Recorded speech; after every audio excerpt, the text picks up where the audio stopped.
Silakan duduk Bapak Ibu. Yang berbahagia boleh lambaikan tangan, katakan bersama-sama, I'm the beloved of the Lord. Yes, you are. Saudara-saudara, saya mau review sedikit apa yang saya sampaikan dari khotbah saya kemarin sebelum saya sampaikan sesuatu yang baru untuk saudara. Ada beberapa temannya Pendeta Tulus yang mencoba memberikan dialog tentang apa yang saya khotbahkan kemarin. Nah, saya berpikir saya akan berikan dalam 1, 2, 3 sampai 5 menit ini reviewnya. Kemarin saya ambil dari penekanan saya ada 3 bagian. Yang pertama, saya menekankan tentang janji Allah yang dari Adam, Nuh, Abraham, Ishak dan Yakub, yang janji itu disampaikan sepihak oleh Allah. Janji tentang keturunan, tentang pembebas, tentang Mesias. Jadi mereka nggak bisa bikin apa-apa. Itu sebabnya berkali-kali janji itu disampaikan kepada Adam, Nuh, Abraham, Ishak, Yakub. Bunyinya begini, I shall, I will, I shall, I will. Itu artinya peran Tuhan. Nggak pernah ada peran manusia. Mereka cukup percaya dan percaya mereka itu akan menuntun mereka untuk hidup di hadapan Allah. Dan mereka akan melihat kegenapan janji Allah itu. Hanya itu yang Tuhan minta. Dan pada waktu Yakub punya anak dan anak itu menjadi bangsa yang besar. Akhirnya bangsa itu diperbudak di Mesir, saudara. Diperbudak di Mesir. Apa arti diperbudak? Diperbudak itu adalah, saudara mungkin gak bisa mengerti lagi. Karena memang bangsa di seluruh dunia ini saat ini memang mengecam keras perbudakan. Tapi perbudakan dulu benar-benar orang hanya bekerja hanya untuk makan doang. Kalau kita bisa kan 3 kali sehari, jangan mimpi itu bisa kalau jadi budak. Paling sekali. Ya. Dan dia bekerja untuk melakukan segala sesuatunya, hasilnya bukan untuk dirinya. Tapi untuk orang lain. Bahkan untuk penguasa keji. Bahkan untuk kemewahan dan kejahatan. Itulah dulu budak. Hampir tidak ada waktu mereka untuk bersenda gurau, bercengkrama. Apalagi seperti kita-kita ini yang dikit-dikit healing. Gak ada. Terutama mereka kehilangan waktu untuk ibadah. Nah itu sebabnya janji itu ketika disampaikan Tuhan kepada mereka. Di Keluaran pasal 6, saya sudah tunjukkan kepada saudara. Ayat 1 sampai 7 waktu itu. Ya, Tuhan berjanji bilang begini kepada Musa. Aku akan mengeluarkan bangsa itu. Aku akan membawa mereka ke tanah perjanjian. Aku akan memberkati mereka. Aku akan membuat keturunan mereka menjadi besar. Tapi pada waktu mereka mendengar itu, mereka malah marah kepada Musa dan menolak tawaran kabar baik itu, tawaran pembebasan itu. Bayangkan kenapa? Kenapa bisa begitu? Itulah pertanyaan kita. Itu pertanyaan besar kita bukan? Kok bisa? Udah bertahun-tahun diperbudak, mereka hidup menderita, tapi datang seorang pembebas mau ditolong, mau dilepaskan, mau dibawa ke negeri yang berlimpah susu dan madunya, tapi mereka nggak mau. Kok bisa? Mereka katakan, mereka menolak. Keluaran pasal 6 ayat 8 kemarin ditulis di situ. Karena putus asa oleh perbudakan mereka. Nah, di situ akhirnya kita tahu. Dan bagian kedua saya kasih tahu kemarin itu. Kita akan bedah apa penyebabnya. Putus asa di sana dari kata koser ruah yang diterjemahkan dengan wind shortness. Nafas pendek. Nah ternyata untuk apa nafas pendek ini? Untuk apa? Kenapa dihubungkan mereka menolak berbaik, tawaran yang begitu baik? Ternyata karena nafas pendek mereka. Nafas pendek apa maksudnya? Nah ternyata saya bedah kemarin banyak ayat-ayatnya. Nafas itu adalah roh Tuhan pada mulanya yang dititipkan di jasad kita, di darah daging kita yang terbuat dari debu itu. Yang tadinya tidak ada prinsip hidup apapun.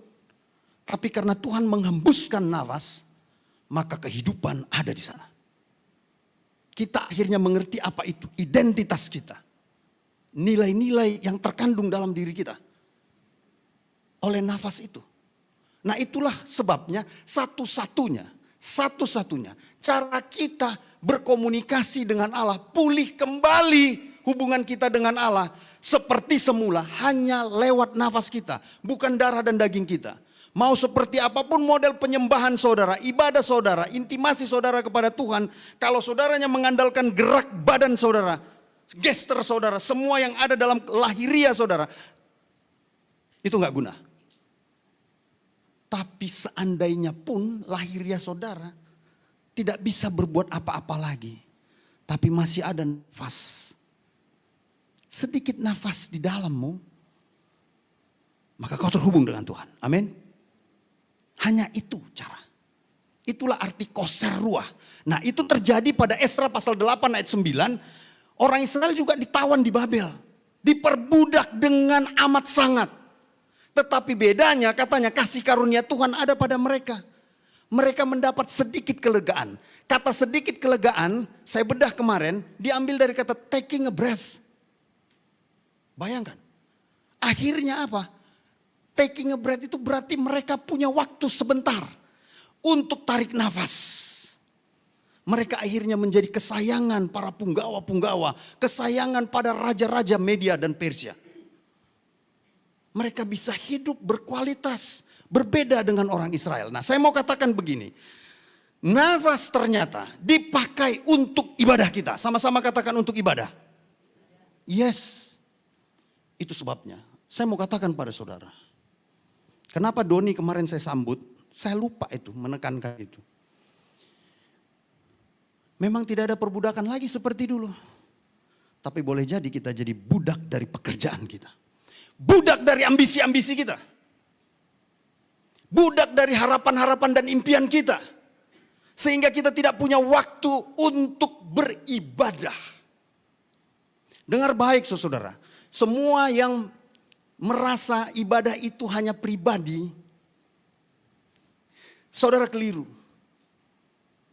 Dua contoh yang saya sebutkan, ibadah itu disebut nafas itu komuni, jamaah.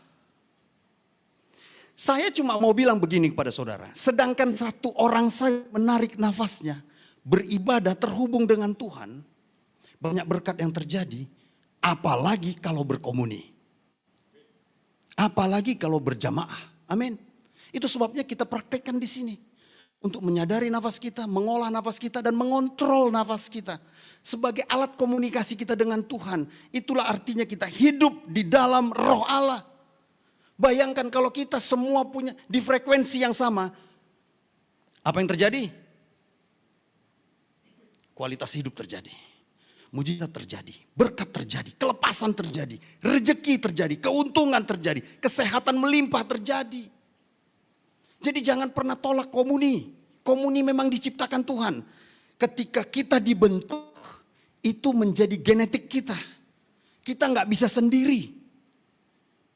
Kita berkomunikasi juga dengan Tuhan, itu harus bersama-sama. Makanya nanti pernikahan, saudara harus dengar podcast saya. Kami dengan Yoni, saya dengan Yoni. Harus dengar yang lalu. Saudara harus mengerti kenapa dilambangkan komuni kita sebagai mempelai perempuan.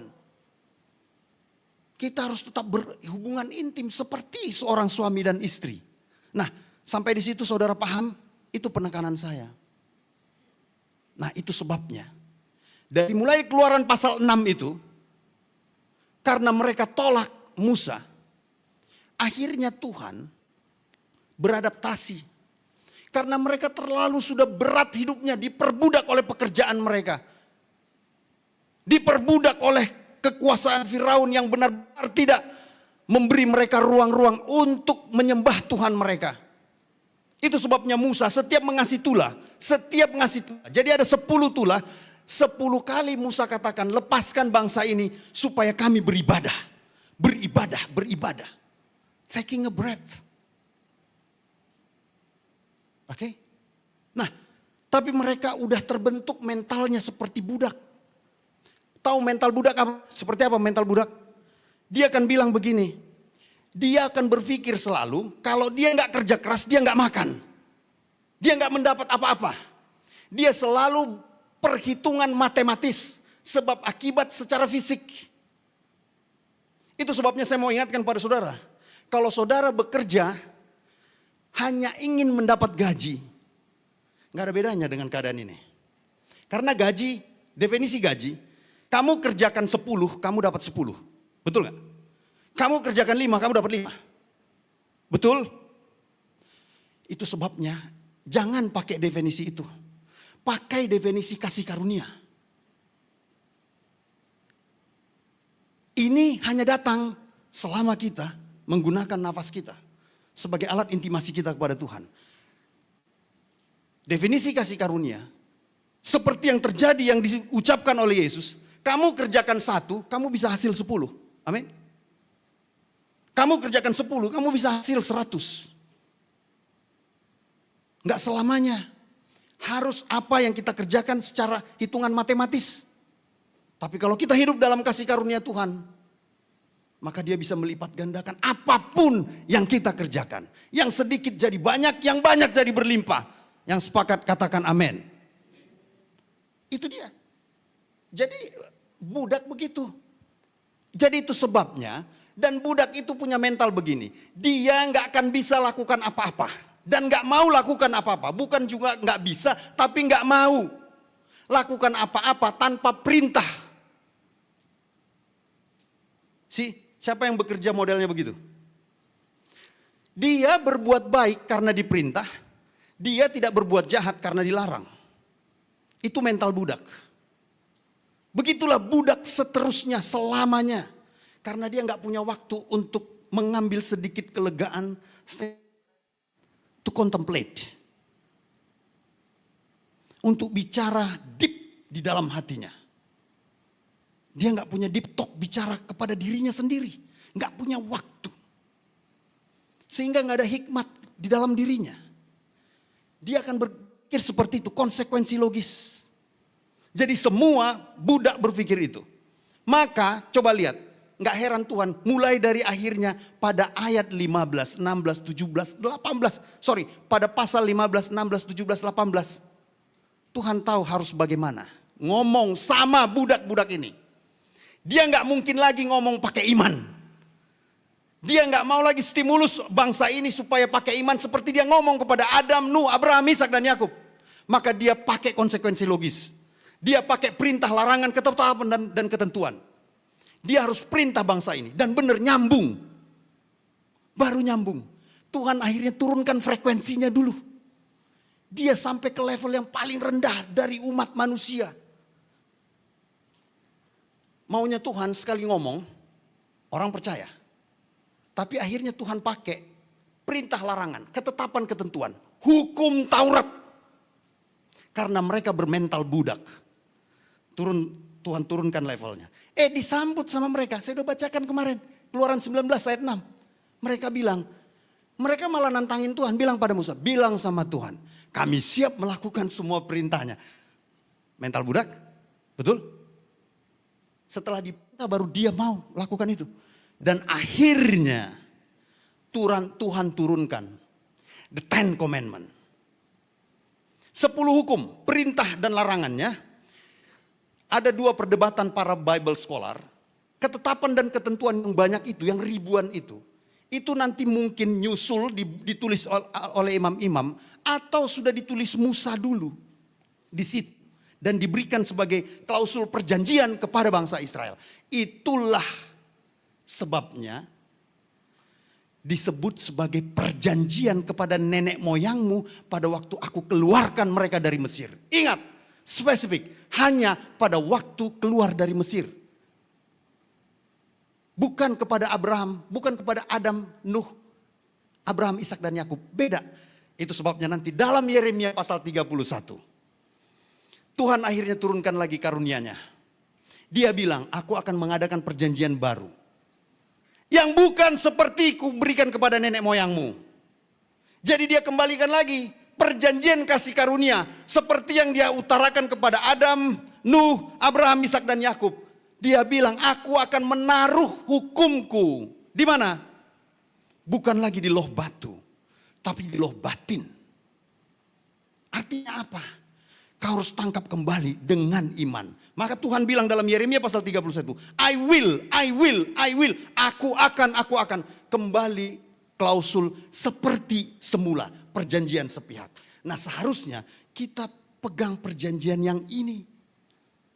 Makanya Tuhan bilang melalui Paulus itu sudah usang. dan sudah selesai. Amin.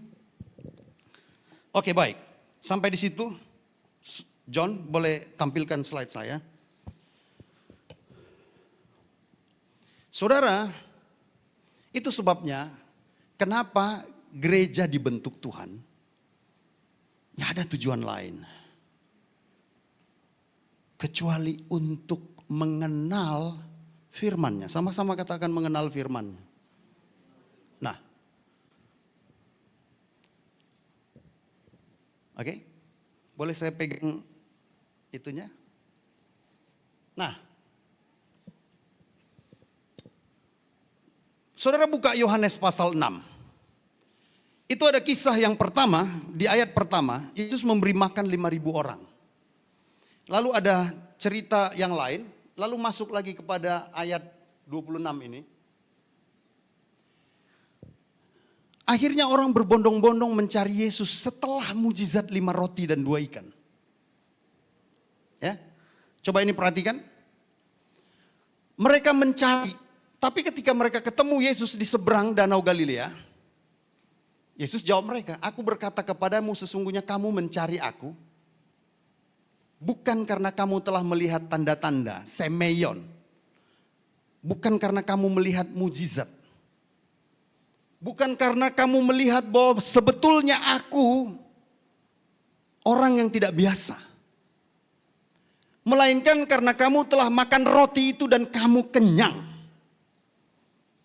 Apa maksudnya? Ini maksudnya kedagingan versus spiritual. Ketika melihat tanda-tanda, melihat semeion, ini adalah alam spirit ini, alam roh. Yesus maunya begini, supaya kau mengerti arti kehidupanmu, arti panggilanmu. Tapi kamu ternyata lelah-lelah mencari aku hanya untuk mengenyangkan kedaginganmu, badanimu. Ini menjadi pertanyaan refleksi bagi kita. Kita mencari apa dalam agama kita? Halo? Nah ini saya mau katakan, ini juga ada mental budaknya nih. Kalau kita beragama, mencari Tuhan, fokusnya hanya bagian yang begini nih, yang merah ini.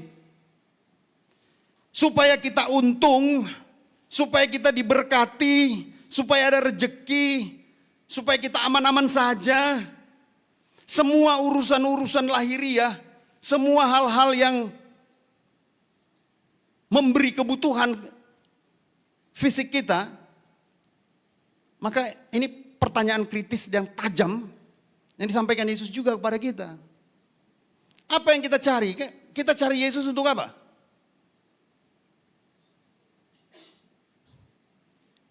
Kalau nggak ada untung di situ, ke gereja itu gue nggak mau deh. Kita semua, alasan kita di mana ini? Di wilayah mana ini? Di wilayah yang biru atau yang merah? Nah di ayat 27 lebih jelas lagi. Kalau yang wilayah yang pertama, wilayah kedagingan itu yang binasa, ini yang kekal. Nah, sekarang kita lihat ada problem besar. Kita baca ini, kata Yesus kepada mereka, akulah. Jadi kecewa dong, mereka udah capek-capek bilang begini, kemanapun kami ikutin Yesus. Tapi Yesus tahu mereka motifnya mau makan doang nih. Jadi Yesus tiba-tiba ngomong begini nih. Akulah roti hidup. Barang siapa datang kepadaku, ia tidak akan lapar lagi. Dan barang siapa percaya kepadaku, ia tidak akan haus lagi. Coba bayangkan sejenak. Kita memang ngikutin orang, seseorang. Memang kita mau dapat duit. Kita mau dapat hadiah. Kita mau makan. Tiba-tiba dia ngomong begini, abstrak. Akulah roti hidup katanya. Kalau ada yang ngomong gini pada saudara, saudara rasa apa? Geli ya? Kita capek-capek ngikutin dia. Kita ngejar-ngejar dia. Kita berusaha jalin networking sama dia. Tapi tiba-tiba dia ngomong gini. Ini kan abstrak. Ya kan? Akulah roti hidup. What? Gitu kan? Nah, tapi coba lihat. Sebetulnya orang Israel yang mencari-cari dia bertanya, kalau begitu berikanlah roti hidup itu kepada kami, katanya. Nah, Yesus jawab, mereka kan dalam keadaan bingung ya. Ini kok ngomongnya begini, kami ngikutin dia karena memang kami dapat berkat. Kami dapat makan. Dia ngomong seperti ini, sebab aku turun dari sorga. Makin pusing gak? Makin pusing, makin ribet. Nah, coba lihat lagi nih. Apa yang terjadi? Inilah reaksi orang banyak. Bersungut-sungutlah orang Yahudi tentang dia. Kenapa? Karena dia bilang, akulah yang telah turun dari sorga. Ditanya dong sama mereka, apa sih maksudnya? Sedangkan ngomong akulah roti aja udah bikin belibet nih otak. Ini ngomong lagi turun dari sorga. Nah, Yesus jawab nih. Perhatikan nih realita Tuhan menjawab pencarian kita. Perwakilannya adalah orang Israel pada waktu itu. Nanti refleksikan kepada diri. Yesus jawab lagi, akulah roti hidup. Lalu dia bilang nih, akulah roti hidup yang telah turun dari sorga. Diulangi lagi. Kan gak menjawab pertanyaan kan? Lalu katanya, jikalau seorang makan dari roti ini, ia akan hidup selama-lamanya. Makin ngejelimet. Dia bilang lagi selama-lamanya. Dan roti yang kuberikan itu ialah, makin parah nih, dagingku. Dagingku. Saudara mikir apa? Apa mau dikanibalin ini Yesus? Kan gitu ya. Yang akan kuberikan untuk hidup dunia. Coba lihat ini. Akhirnya mulai suhu makin panas. Iya dong. Kalau itu terjadi kepada kita, ya kita karena udah Kristen aja biasa baca itu. Tapi saya jamin kita juga gak ngerti itu. Karena udah terbiasa aja. Mereka yang gak baru pertama kali dengar gitu, ya ini akhirnya bertengkar, berdebat, ribut satu sama lain. Bagaimana ya ini dapat memberikan dagingnya kepada kita untuk dimakan. Iya kan? Logis ya? Maka kata Yesus pada mereka, seharusnya kalau sudah chaos, kalau sudah kacau, kalau sudah terjadi kegaduhan, seperti yang dibuat tuh di media sosial, ada klarifikasi, ya kan? Di mana ada klarifikasi yang makin parah setelah diklarifikasi. Harusnya enggak kan? Harusnya tambah kegaduhan itu menjadi tenang karena sudah diklarifikasi. Tentu klarifikasi itu dibuat dengan bahasa yang sederhana. Betul enggak? Yang mudah dimengerti. Tapi coba lihat bagaimana Yesus menjelaskan ini. Mengklarifikasi kegaduhan. Maka kata Yesus pada mereka, aku berkata kepadamu, sesungguhnya jikalau kamu tidak, sama-sama baca, makan daging anak manusia dan minum darahnya, kamu tidak mempunyai hidup di dalam dirimu. Mereka bukan suku kanibal. Menjawab enggak pertanyaan mereka? Enggak kan? Saudara baru tahu ada realita di mana Yesus pernah berperilaku seperti ini kepada jemaahnya. Hello? Nanti saudara refleksikan, saudara pernah nggak di posisi ini? Bingung, nggak ngerti ucapan dari seorang pendeta, pemimpin agama, makin dikasih tahu, makin diklarifikasi, makin bingung. Akhirnya bersungut-sungut, akhirnya marah-marah, ngamuk-ngamuk. Nah sekarang coba lihat nih. Dampak terakhir. Yohanes 6 ayat 60, sesudah mendengar semuanya itu, banyak dari murid-murid Yesus berkata, sama-sama katakan, siapa yang sanggup mendengarkannya?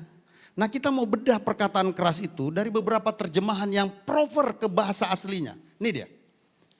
Contohnya New Living Translation. Many of his disciples said, this is very hard to understand. How can anyone accept it? Apa sama-sama?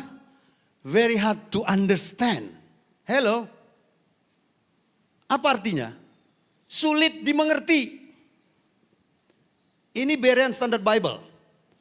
On hearing it, many of his disciples said, this is a difficult teaching. Who can accept it? Ini pengajaran yang sulit. Itu perkataan yang tidak mudah dimengerti. Siapa yang pernah merasakan itu?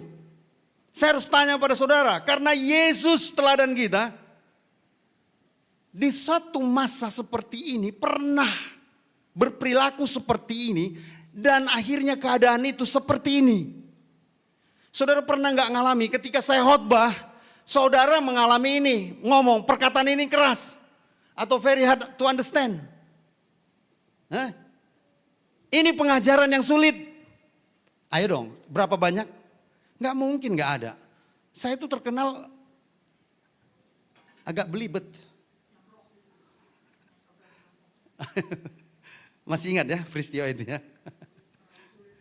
Terlalu sulit ya. Sehingga ada yang murtad. Nah sekarang saya mau lihat nih, coba lihat ya. Ayat 61, Yesus yang di dalam hatinya tahu, kalau tadi itu kan orang banyak, ribuan. Saudara tahu, ngomong-ngomong, tahu nggak berapa banyak orang yang hadir pada waktu itu? Itu 5.000 yang terhitung itu cuma laki-laki. Belum terhitung perempuan dan anak-anak. Biasanya orang laki-laki, orang dewasa itu punya istri 1. Harusnya sudah 10.000. Punya anak 1, itu sudah 15 ribuan sebetulnya. Nah mereka itu bingung semua.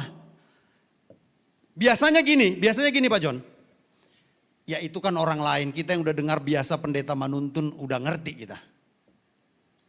Biasanya gitu kan. Tapi coba lihat nih.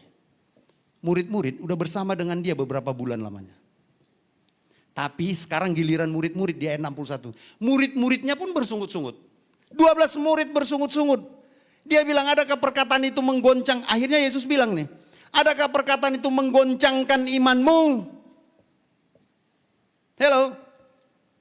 Nah coba kita lihat ya, karena kaya sekali ini kalimat ini kaya sekali loh.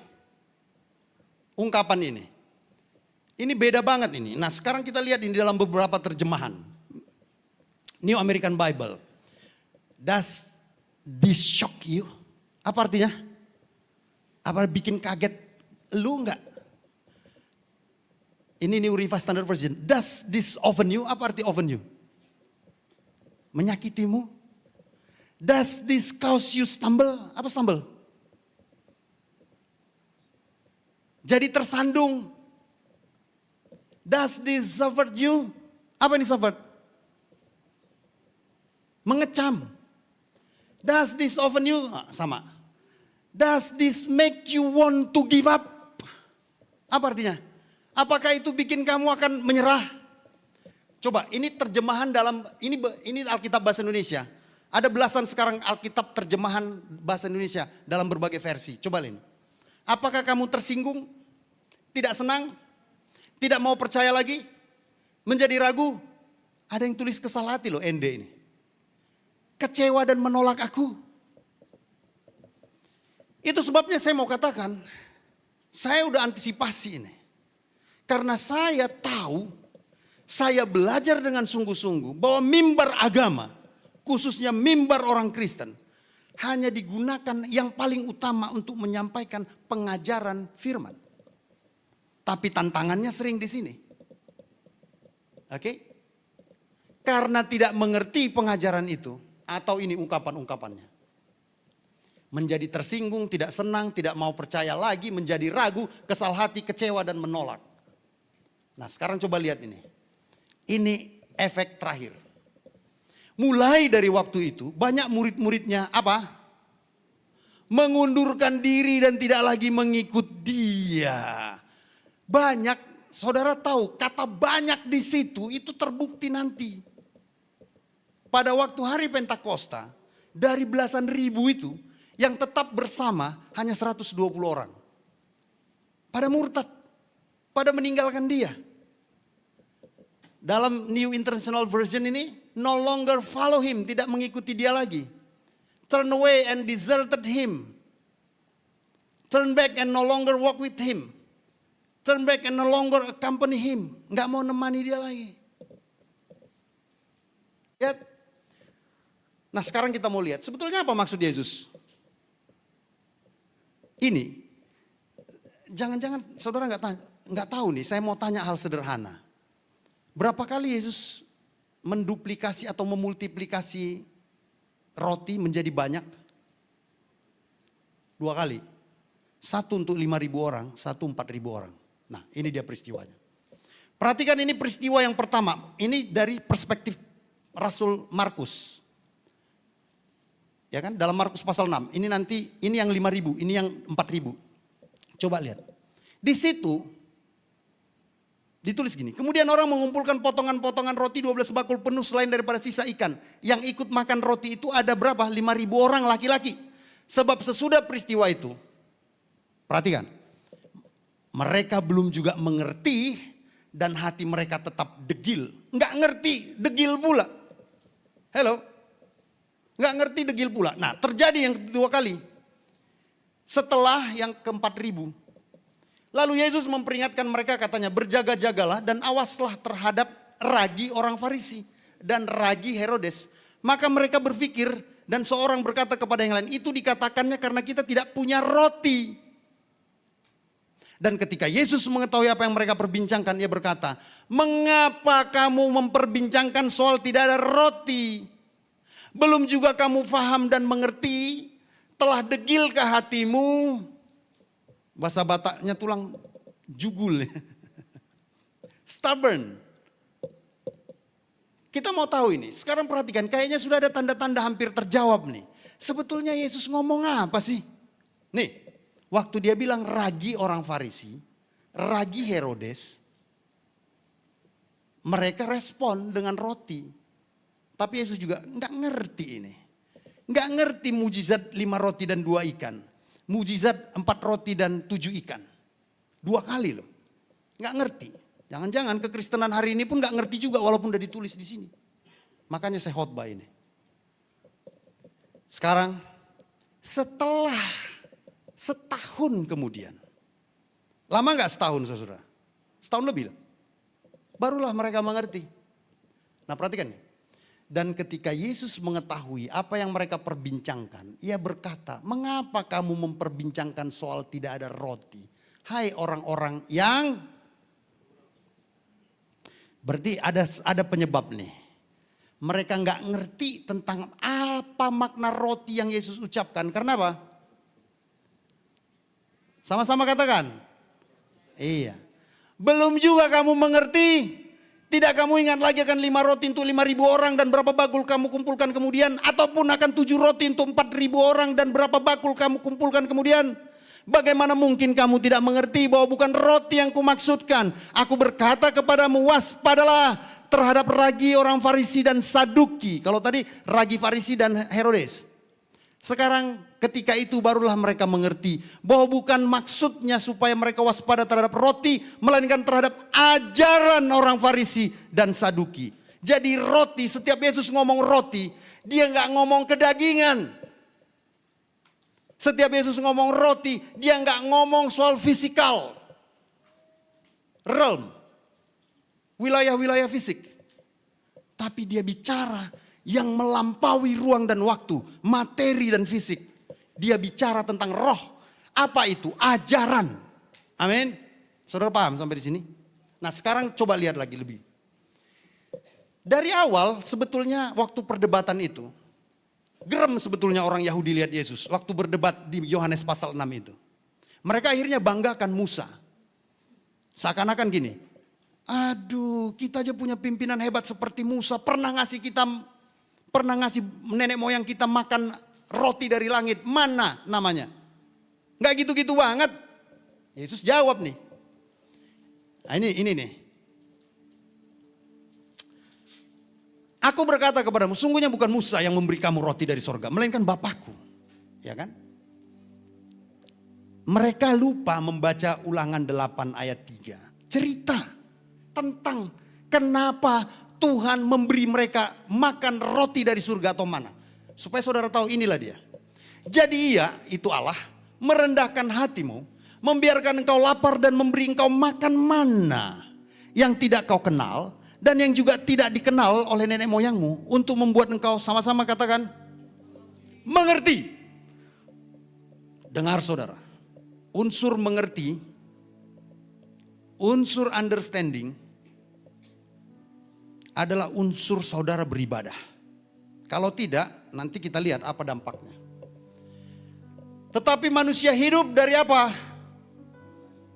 Apa? Oke. Apa bedanya segala yang diucapkan Tuhan dengan tadi Yesus bilang ajaran? Sama kan? Jadi roti adalah ajaran, ungkapan yang disampaikan oleh Tuhan. Itulah roti, firman. Nah sekarang coba lihat lagi. Ini ada fakta bahwa murid-murid sering mengalami progres. Terjawab ketidakmengertiannya, kesalahpahamannya, ketidaktahuannya bukan pada hari waktu Yesus mengatakan itu. Tapi butuh waktu, ada yang berbulan-bulan, ada yang 3 tahun loh. Nah perhatikan ini contohnya. Ini pada waktu Yesus memporak-porandakan bait suci. Dia bilang, hancurkan bait suci ini, dalam 3 hari aku akan membangunnya. Mereka gak ngerti ucapan itu. Tapi lihat ini, sesudah ia bangkit dari antara orang mati, barulah teringat oleh murid-muridnya. Bahwa hal itu telah dikatakannya dan mereka pun percaya dari kitab suci dan akan perkataan yang telah diucapkan. Mereka itu setelah 3 tahun kemudian baru ngerti tentang apa yang ditanya-tanya dalam pikirannya. Ini, apabila kamu telah meninggikan anak manusia, barulah kamu tahu akulah dia. Meninggikan ini maksudnya disalibkan. Setelah tersalib anak manusia, baru kamu ngerti. Yohanes 13 ayat 7. Apa yang kuperbuat engkau tidak tahu sekarang, tapi engkau akan mengertinya kelak. Ini pada waktu dia membasuh kaki murid-murid. Lukas 22 ayat 61. Lalu berpaling Tuhan memandang Petrus, maka teringatlah Petrus bahwa Tuhan telah berkata kepadanya. Petrus waktu dibilang kau akan menyangkal aku 3 kali, dia gak ngerti. Setelah terjadi baru dia ngerti. Apa yang saya mau sampaikan? Pak John, sabar ya. Kalau firman Tuhan saya sampaikan di sini, hari ini belum ngerti, angkat tangan. Tuhan, aku gak dapat nih khotbah pendeta manuntun. Tapi aku percaya kelak aku akan mengerti. Aku akan mendapat kelimpahan. Jangan langsung kacau balau hatinya. Jangan langsung mundur. Jangan langsung quit, menyerah. Jangan langsung give up. Tapi saya mau katakan, dengar baik. Unsur sangat penting, yaitu understanding. Itu sebabnya ketika saya sampaikan firman Tuhan, tangkaplah dengan rohmu. Berdoalah di tempatmu, di kedalaman batin dan jiwamu. Minta Tuhan supaya jangan biarkan firman ini berlalu dan sia-sia. Karena apa? Perhatikan ini. Ini tentang benih yang ditabur. Ada di 4 keadaan tanah. Yang pertama di pinggir jalan. Yang kedua di batu-batu. Yang ketiga di semak belukar. Kita tahu 3 ini singkatnya nggak bisa bertumbuh. Yang di pinggir jalan langsung dimakan burung. Hilang. Benih itu adalah firman. Itu kata Yesus dalam perumpamaan itu. Di dalam yang di tanah berbatu-batu, tumbuh sebentar jadi kecambah. Tapi karena tanahnya tipis, matahari menyengat, akhirnya jadi kering, mati. Ya, yang ketiga, bertumbuh di semak belukar, tumbuh sedikit, tapi karena dihimpit oleh semak belukar itu mati. Tapi di tanah yang baik, perhatikan ini, sama-sama kita baca. Yang ditaburkan di tanah yang baik, ialah orang yang mendengar firman itu, sama-sama katakan, mengerti.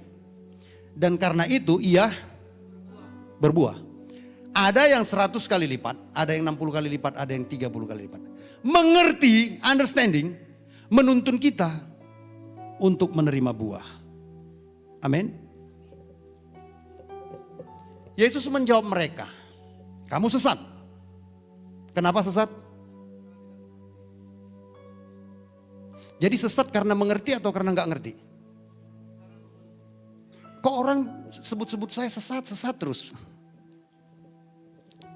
Saya udah kenyang dilabel sesat.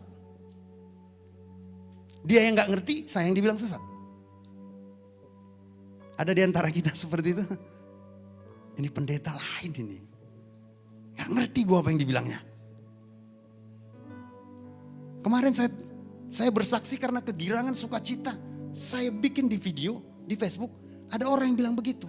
Dia nggak ngerti, saya yakin 1000% dia nggak ngerti apa yang saya bilang. Terus dia bilang, hati-hati, kamu sesat nanti katanya.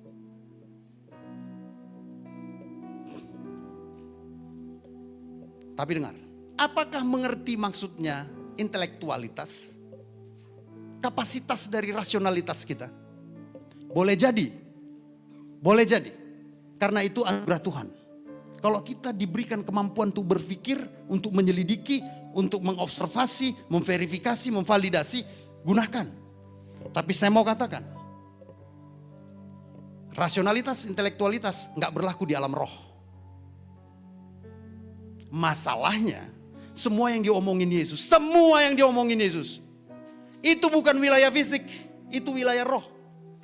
Di Yohanes pasal 6 itu, dia bilang nih salah satu argumentasinya. Rohlah yang memberi hidup, daging sama sekali tidak berguna. Perkataan-perkataan yang kukatakan kepadamu adalah apa? Alam roh.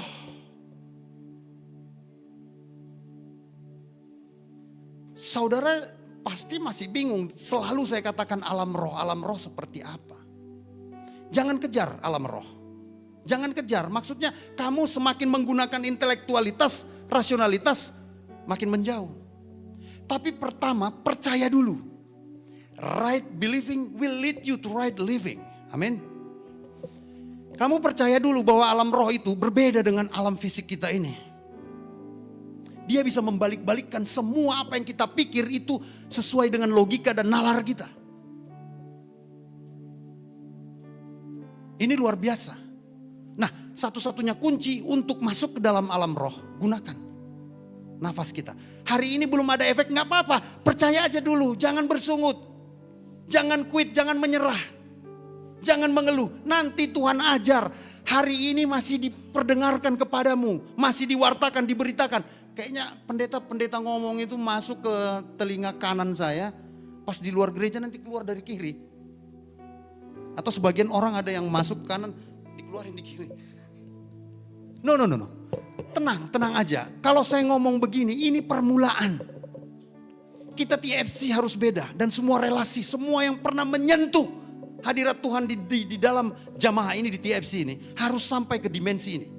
Dimensi roh namanya. Nanti kita baru mengerti. Setelah saudara mengalaminya, oh ini baru. Seperti murid-murid, oh iya ya, oh begitu ya. Baru mengerti. Nanti kita akan alami. Yang penting gunakan alat komunikasi kita. Doa kita, yaitu nafas hidup kita. Lihat, problemnya kata-kata yang Yesus sampaikan tadi itu masih lebih sulit daripada pelajaran fisika, kimia, matematika, akuntansi, hukum dan lain-lainnya. Jadi sebetulnya bukan masalah intelektualitas, bukan masalah rasionalitas, bukan kurangnya intelijensi, bukan. Tapi ini penyebabnya. Sama-sama katakan. Tidak percaya. Saudara baca semua ucapan-ucapan Yesus. Enggak ada yang sulit itu. Enggak ada yang terlalu membutuhkan intelektualitas yang kuat. Tapi masalahnya percaya atau tidak. Amin. Habis. Saya mau katakan pada saudara. Sebentar Sur, yang tadi Sur. John. Inilah banyak yang membuat kita mengalami persoalan. Nih. Ya kan? Yang merenggut sukacita, berkat kita. Ini, jangan saudara pikir cuma ini berlaku di gereja ini. Saudara walaupun sudah menikah, 1 tahun, 2 tahun, 3 tahun, 5 tahun pada pasanganmu, dengar baik ya. Belum tentu kamu mengerti sepenuhnya. Makanya ditetapkan Tuhan pernikahan itu seumur hidup. Kalau ada sesuatu yang membuat kamu konflik dengan pasanganmu, itu karena kamu gak mengerti tentang sikapnya, tentang keputusannya. Jangan gusar. Nih, jangan langsung tersinggung. Jangan langsung kesal hati, apalagi yang ini nih. Jangan give up. Jangan quit. Jangan live at communion, live at group. Jangan tinggalkan rumah tangga yang sudah diberkati Tuhan. Hanya gara-gara konflik kita gak ngerti. Gak ngerti gue jalan pikirannya. Dia ambil keputusan sendiri. Dia buat gini, dia buat gitu. Dengar, itu sebabnya kita ditetapkan seumur hidup. Karena boleh jadi, setelah belasan tahun kemudian, masing-masing kita mengalami adjustment satu sama lain. Baru. Saya sama Pak Elisa ini berkali-kali nih konflik nih. Dulu dari mulai kami sama-sama kuliah. Rupanya konflik ketegangan itu gak bikin kita quit, nyerah, terus putus hubungan. Kita tetap komunikasi, akhirnya kita sama-sama mengerti dan kita jadi baik. Amin. Sama Donald juga begitu. Yang penting kalau ada ketegangan, ada konflik, jangan quit. Karena boleh jadi karena kita belum tahu. Kita masih mengintip dari lubang kunci. Kita belum buka pintu jendela, atau mungkin pintu dan jendela itu belum terbuka bagi kita untuk memahami seluruh semesta peristiwa. Makanya prasangka buruk itu bahaya. Sama-sama katakan bahaya. Sekali lagi ulangi, prasangka buruk bahaya. Yes, bahaya. Kenapa? Karena dia sudah mengambil prerogatif Tuhan. Dia langsung putuskan prasangka buruk itu. Itu prasangka buruk di mana-mana akan membuat rezeki kita seret.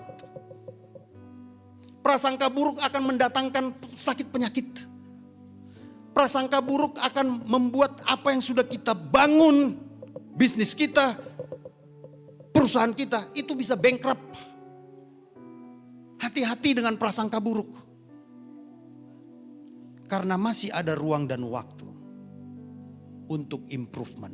Sama-sama katakan improvement. Yes. Kalau Yesus saja menunggu dengan sabar, tiap-tiap orang, tiap-tiap murid-muridnya untuk naik level, pelan-pelan dia tunggu sampai ke batas itu. Kadang-kadang Tuhan harus turun lagi itu, menjemput mereka. Karena kok lama banget di bawahnya, kok nggak naik-naik, kok masih bebal, kok masih degil, kok masih jugul. Udah apa namanya?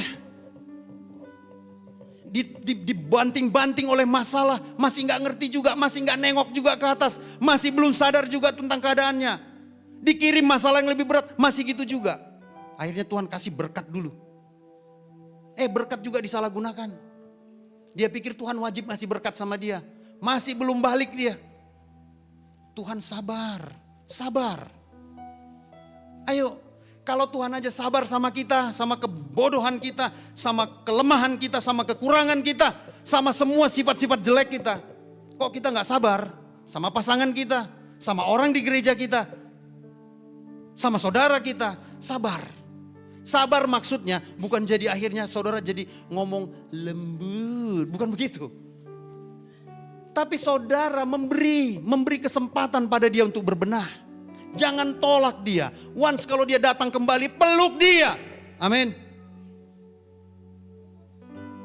Ini. Yuk kita benahi semua. Karena bukan kekuatan kita. Kita ini gak punya kekuatan apa-apa. Jangan tuduh pasanganmu dia yang orang sulit. Orang yang gak benar. Yang pertama introspeksi dulu diri kita. Kita udah bikin terbaik gak sama dia? Amin. Kita nyanyi sama-sama. Saya tahu hidup ini berat, banyak sekali. Gak taunya ini yang merusak kita sering. Hal-hal yang kita anggap sepele. Karena kita membuat shortcut. Kita mau jalan pintas. Kita ini pecinta hasil. Maunya orang berubah dalam sekejap, gak bisa. Kita sendiri butuh waktu, proses yang cukup untuk kita berbenah. Orang lain juga demikian. Yuk kita nyanyi sama-sama.